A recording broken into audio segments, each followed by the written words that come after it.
ва охирон савол аз Афғонистон Умар. Чӣ гуна гӯш кардани мусиқиро бас кунам, ки ман дигар бе он зиндагӣ карда наметавонам? дар бораи чӣ гуна гӯш кардани беҳтар аз гӯш кардани мусиқӣ ман тавсия медиҳам, ки мо бо гӯш кардани қироати қориёни зеботарини худ аз тамоми ҷаҳон шурӯъ кунем. вақте ки мо ба тиловати Қуръон гӯш мекунем, савоб бар мо меояд. манфиатҳое ки шумо ба даст меоред ба ҳеҷ гуна мусиқӣ муқоиса кардан мумкин нест.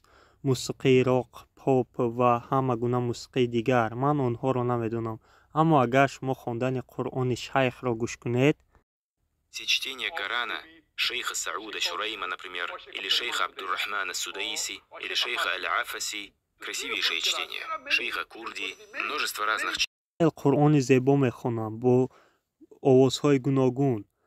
агар шумо онро нафаҳмед, қироатро бо тарҷумаи пай дар пай гӯш кунед, ки дар YouTube дастрас аст. боз ҳам хубтар мешавад. вақте ки мо одат мекунем ва ҳамин ки ба мо одат мешавад, пас ягон мусиқӣ ба ин саҳифаҳо наметавонад баробар шавад.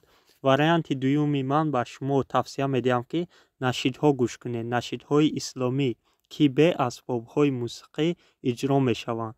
шумо метавонед Аҳмадов ё Зайнро гӯш кунед, ки бе мусиқӣ иҷро мешавад. машааллоҳ, мазмуни сурудҳо ҳамеша ба ислом мувофиқат мекунад. ӯ шуморо аз Аллоҳ дур намекунад, балки ба Аллоҳ наздиктар мекунад шуморо. ба гуфтаи аксари олимон, мусиқӣ ё гӯш кардани байд ин расмист, аммо пайғамбари мо саллаллоҳу алайҳи ва саллам чӣ гуфтанд? гуфтанд вақте қиёмат наздик мешавад, алкогол ва мусиқӣ, чизое ки ҳаром ҳастанд, онҳоро ҳалол мегӯянд.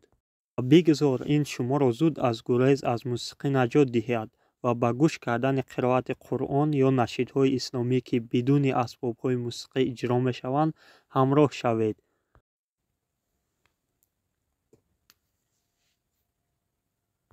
Попробуйте.